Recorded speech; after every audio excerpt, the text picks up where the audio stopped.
raisons pour lesquelles certains candidats ont été invalidés, mais aussi pour regarder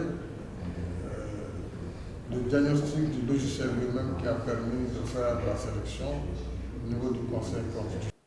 Je suis pour un processus inclusif, transparent et apaisé qui permette un passage de relais dans la douceur et dans la paix. C'est ça qui est le plus important pour notre pays aujourd'hui. Vous avez raison, l'Afrique de l'Ouest aujourd'hui vit des moments extrêmement difficiles. Ce n'est pas au moment où moi j'ai fini mon terme que je vais m'inventer une nouvelle carrière de dictateur ou de non-démocrate.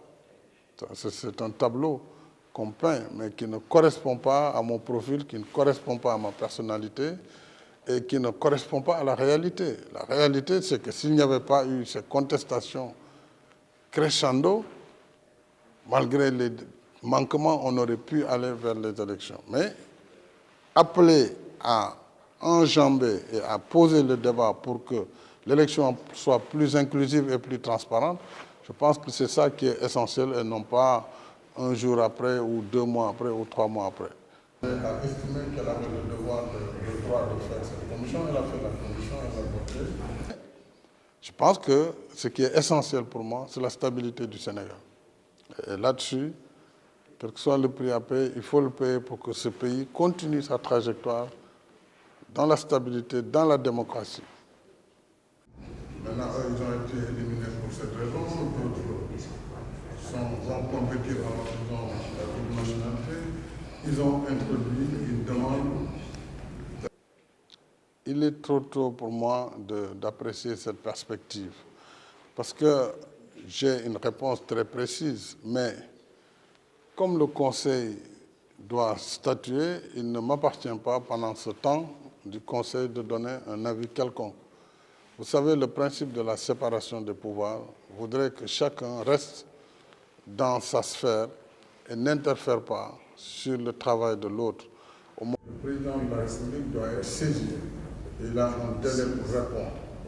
Lorsque j'ai été saisi, alors que nous étions à la veille de l'ouverture de la campagne électorale, j'ai estimé que dès lors que l'Assemblée nationale...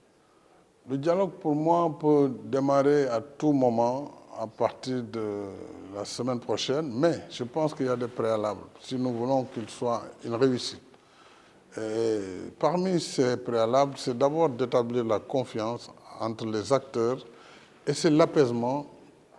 Il faut apaiser et aller au dialogue. Donc, peut-être d'ici une ou 2 semaines maximum, si les acteurs l'acceptent, je constate avec beaucoup d'intérêt, de plus en plus d'acteurs qui sont d'accord pour l'idée du dialogue, ça veut dire qu'on peut arriver à quelque chose assez rapidement. Faire son travail, si le report est acté ou s'il n'est pas acté, il est rejeté, en ce moment, on avisera sur la suite.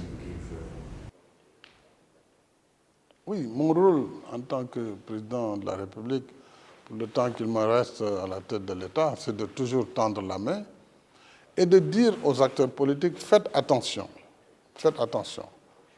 parce que nous ne sommes pas seuls sur la scène.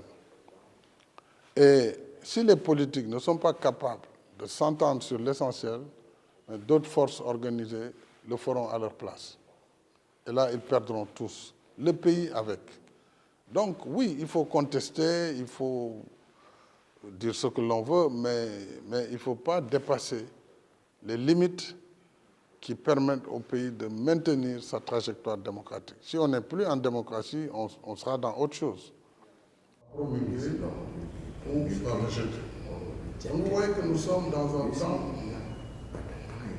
des institutions, dans un temps constitutionnel où chaque institution